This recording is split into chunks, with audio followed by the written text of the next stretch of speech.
श्वासों को शिव मंत्र से अलंकृत कर मन को भाव की गंगा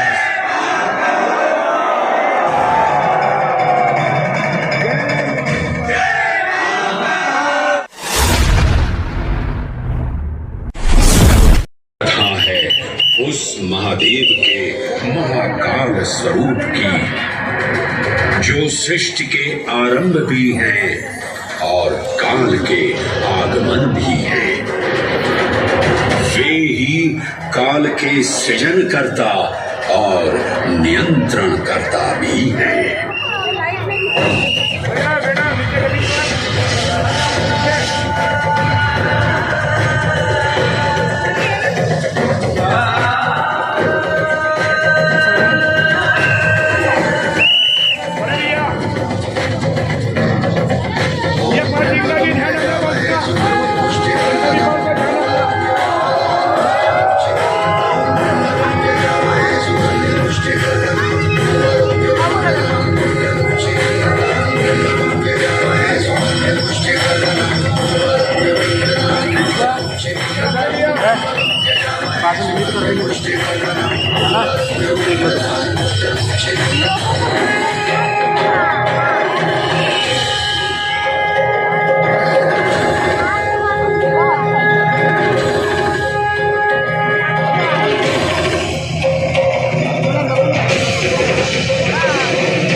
निर्विकार होते हुए भी अपनी माया से विराट विश्व का आकार धारण करने वाले महाकाल,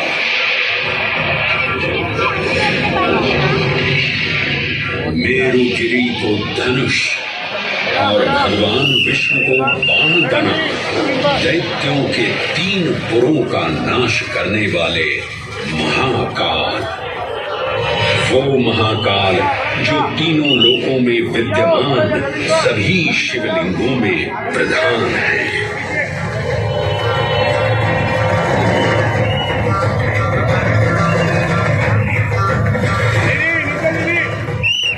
वो महाकाल जिनके त्रिशूल की तीनों नोकों से काम, क्रोध और लोभ पर नियंत्रण होता है, जिनके मस्तिष्क पर चंद्र शीतलता का प्रतीक है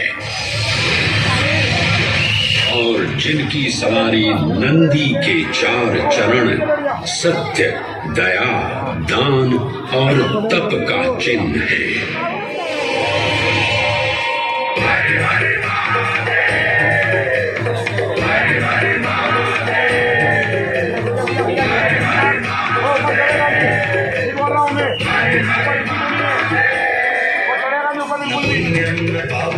सौख्यं न दुःखं न मन्त्रो न तीर्थं न वेदं न यज्ञं चिदानन्दरूपः शिवोऽहं शिवोऽहम्।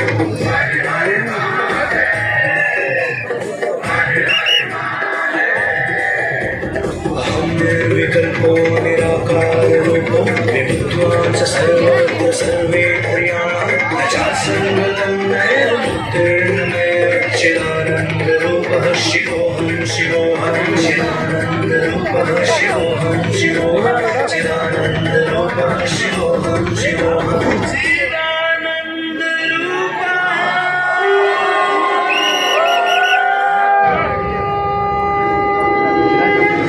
वराह पुराण में कहा गया है, नाभिदेशे महाकालस्तन्नाम्ना तत्र वै हरः, अर्थात नाभिदेश उज्जैन में स्थित भगवान महाकालेश्वर तीनों लोकों में पूजनीय है। आकाशे तारकाम लिंगम पाताले हाटकेश्वरम मृत्युलोके महाकालम सर्वलिंगम नमोस्तुते। आकाश में तारक लिंग के रूप में पाताल में आटकेश्वर के रूप में और मृत्युलोक में महाकाल के रूप में स्थित भगवान शिव को प्रणाम। समस्त लिंग स्वरूपों में विद्यमान भगवान शिव को सादर नमस्कार। नाभिदेश उज्जैन का अटूट बंधन है महाकाल के साथ, जो महाकाल स्तोत्र में उल्लिखित है। उज्जयिन्यां महाकालम महाकालेश्वरम हरम महाकालम महायोगिनम नमामि पार्वती पतिं। तो चलिए मैं आपको कथा सुनाता हूँ किसी महान उज्जैन नगर की। उज्जैन, जिसे संस्कृत साहित्य में अवंतिका, विशाला, कुशस्थली, पद्मावती, कनक श्रृंगा, स्वर्ण श्रृंगा, प्रतिकल्पा, कुमुदवती और अमरावती के नाम से पुकारा गया। उज्जैन, जो मनुष्य को मोक्ष प्रदान करने वाली 7 नगरियों में से एक है। उज्जैन, जहां 84 महादेव का आशीर्वाद प्राप्त है। उज्जैन, जिस पर सदा ही कृपा रहती है महाकाल की। यहाँ सतत क्षिप्रा नदी की निर्मल धारा बहती है। डमरू के नाद से जीवन को ऊर्जा मिलती है। घंटियों की झंकार मन को आनंदित करती है। और यहाँ का आकाश शिव आशीष स्वरूप है। श्मशान ऊषर क्षेत्र पीठम तू मनमेव च पंचकत्र न लभ्यते महाकाल पुरद्दते। अर्थात यहाँ पर श्मशान, ऊषर यानी अनुपजाऊ भूमि, क्षेत्र अर्थात पवित्र भूमि, पीठ यानी शक्ति स्थान और मन अर्थात आध्यात्मिक शांति का स्थल, पांचों एक ही स्थान पर उपलब्ध है। ये संयोग महाकाल की नगरी उज्जैन की महिमा को और गरिमामय बना देता है। उज्जैन के इस अलौकिक स्वरूप से प्रभावित हो महाकवि कालिदास अपने काव्य मेघदूत में लिखते हैं, हे जलधर, यदि महाकाल के मंदिर में समय से पहले तुम पहुंच जाओ तो तब तक वहां ठहर जाना जब तक सूर्य आंख से ओझल न हो जाए। शिव की संध्याकालीन आरती के समय नगाड़े जैसी मधुर ध्वनि करते हुए तुम्हें अपने धीर गंभीर गर्जनों का पूरा फल प्राप्त होगा। ये संध्या आरती जिसे कालिदास ने सराहा है अत्यंत महत्वपूर्ण है, क्योंकि ये वो प्रहर है जब सभी देवी देवता गंधर्व यहाँ उपस्थित होते हैं।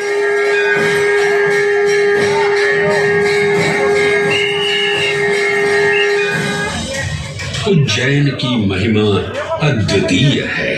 सतयुग, त्रेता युग, द्वापर युग और कलयुग, हर युग में इसका अप्रतिम महत्व रहा है। इस काल यात्रा में सबसे पहले आपको सतयुग के उस कालखंड में ले चलता हूँ जहाँ देव और दानव एकत्रित हैं समुद्र मंथन करने के लिए। मन की आंखों से कल्पना कीजिए, भगवान विष्णु ने कूर्म का रूप ले मंदरांचल पर्वत को अपनी पीठ पर उठा रखा है।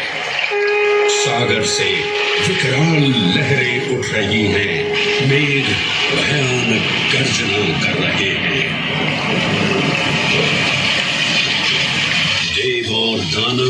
वासुकी सर्प को नेति बना और मंदार पर्वत को मथनी बना सागर को मथ रहे हैं कि तभी जल का पाप कालकूट विष निकलता है और पूरी सृष्टि को अपने ताक से झुलसाने लगता है। इस भयावह स्थिति ने देवताओं और असुरों के बीच हाहाकार मचा दिया। ये कैसा अनर्थ है? लक्ष्य था अमृतत्व का, पर अब मृत्यु की विकराल छवि हमारी आंखों के समक्ष मंडरा रही है। इस भयंकर संकट से केवल वही उद्धारकर्ता मुक्ति दिला सकते हैं जो समस्त विश्व के परम संरक्षक हैं। तभी सब महादेव की शरण में जाते हैं और पुकार लगाते हैं, ओम नमो भगवते रुद्राय। और फिर तुष्टा महादेव भक्तों की गुहार सुनते हैं, कैलाश से उतरते हैं, विष को अपनी अंजुलि में भर अपने कंठ में धारण करते हैं।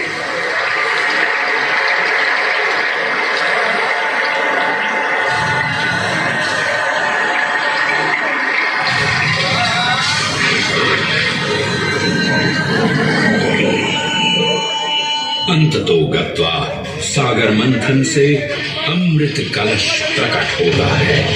जैसे ही अमृत प्रकट हुआ, दानवों ने इसे केवल अपने आधिपत्य में लेने की आकांक्षा प्रकट की और संघर्ष छिड़ गया। आज यदि हम इस अमृत को प्राप्त कर सकें तो हम देवताओं पर हमेशा के लिए प्रभुत्व स्थापित कर पाएंगे। अमृत अपात्र हाथों में ना जा पाए, क्योंकि ये अपनी शक्ति का असीम दुरुपयोग करेंगे। इस अराजकता के परिणाम स्वरूप अमृत की कुछ बूंदें छलकी और पृथ्वी तक पहुंच गई। 4 स्थलों पर स्पर्श हुआ इन बूंदों का, हरिद्वार, प्रयागराज, नासिक और उज्जैन। अमृत की इन्हीं बूंदों के कारण उज्जैन में हर 12 वर्ष पर कुंभ सिंहस्थ मेले का आयोजन होता है। भगवान शिव की लीला देखिए, लोक कल्याण के लिए स्वयं विषपान किया और अमृत वर्षा करवाया। हाँ तो जाओ ना। अमृत की पावन बूंदों से अभिषिक्त ये दिव्य उज्जैन भूमि जाने दो, खबर नहीं है। रामायण के पृष्ठों में भी सम्मिलित हुई। सतयुग के बाद त्रेता युग में माता सीता की खोज में वानर सेना का यहाँ आगमन हुआ।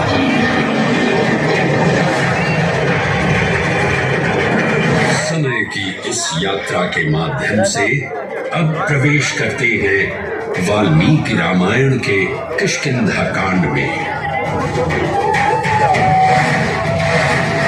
जब वानर राजा सुग्रीव अपने यूथपतियों से सभी प्रमुख स्थानों पर जाने के लिए कहते हैं और उन्हें अवंती नगर यानी उज्जैन जाने का आदेश भी देते हैं।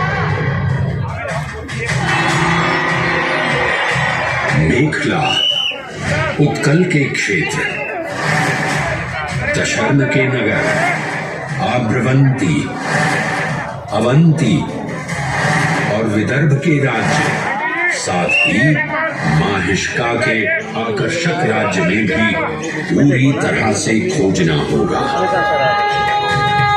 एक युग भगवान विष्णु के राम अवतार से संपृक्त और अगला युग उन्हीं के एक और दिव्य अवतार से समरस होना, ये अद्वितीय संगम केवल उज्जैन में ही संभव था।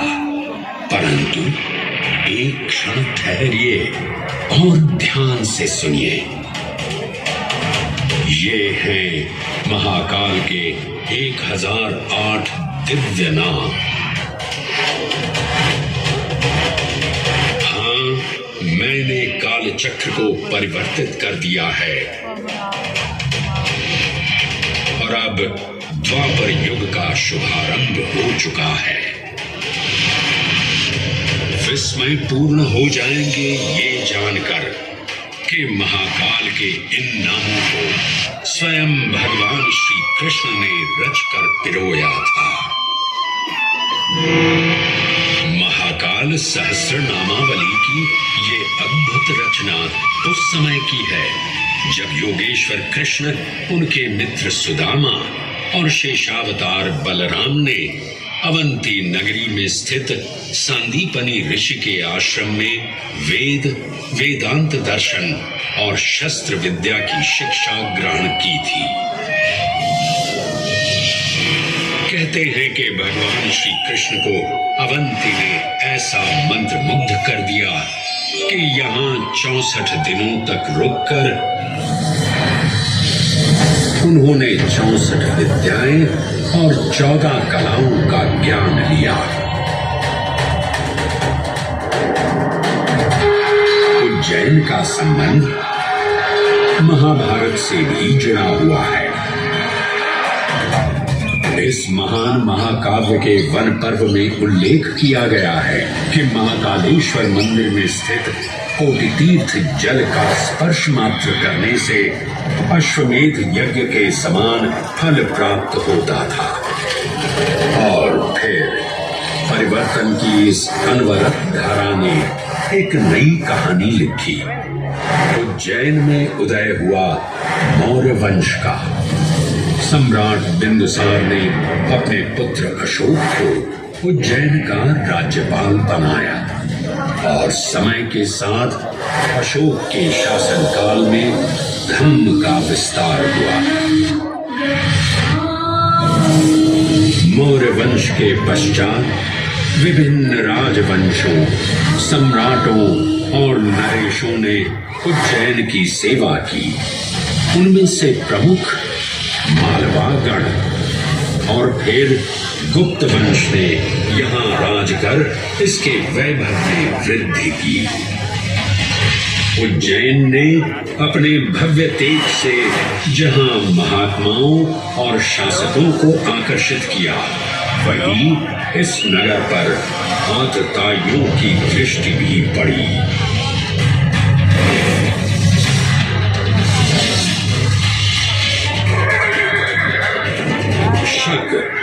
मध्य एशिया की खानाबदोश जनजाति थी, जिन्होंने उत्तर पश्चिमी और मध्य भारत के कुछ हिस्सों पर आक्रमण कर अपना शासन स्थापित किया। ईसा पूर्व प्रथम शताब्दी में जब भारत शकों के अत्याचार से त्रस्त था, तब उन शकों ने उज्जैन पर भी कब्जा कर लिया और फिर उज्जैन में उदय हुआ एक तेजस्वी योद्धा महाराज विक्रमादित्य का। एक तरफ शकों का बल तो दूसरी तरफ विक्रमादित्य का अद्वितीय पराक्रम। विक्रमादित्य की तलवार महादेव के तीसरे नेत्र सी चमकी। प्रचंड युद्ध हुआ। महाकाल की कृपा से शूरवीरों ने शकों को परास्त किया और उज्जैन में गणतांत्रिक शासन स्थापित किया।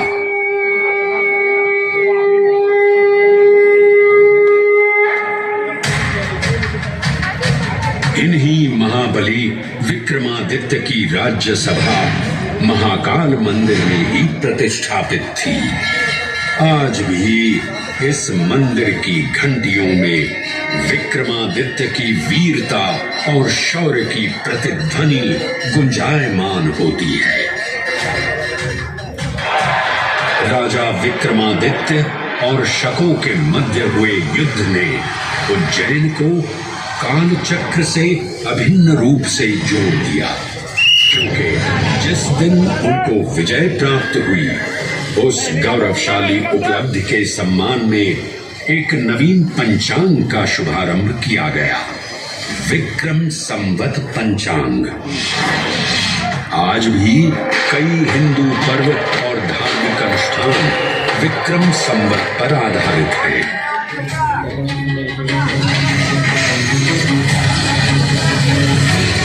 पृथ्वी की भौगोलिक कर्क रेखा इस पावन उज्जैन भूमि से होकर गुजरती है। लगभग 300 वर्ष पूर्व उज्जैन विश्व समय का प्रमुख संदर्भ बिंदु था। यही कारण है कि उज्जैन की वेदशाला में वराहमिहिर, आदित्य दास, ब्रह्मगुप्त, आर्यभट्ट और भास्कराचार्य जैसे महान विद्वान अनुसंधान और अध्ययन में तल्लीन रहते थे। खगोल शास्त्र का केंद्र, महाकालेश्वर का आवास, जगत गुरु कृष्ण की नगरी, विक्रमादित्य का राज, जयति जय उज्जैनी, वैभवशालिनी नगरी उज्जैन।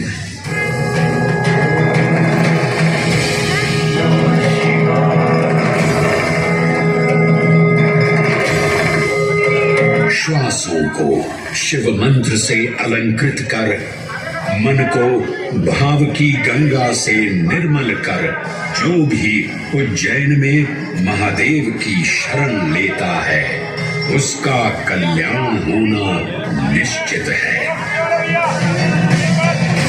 आज सुनी सबने गाथा महाकाल की, दर्शन जिनके दुर्लभ है, नमन करे जिन्हें काल भी, चरण में जिनके है बसा। ये समस्त संसार कभी नहीं देखा होगा धरती पर ऐसा चमत्कार।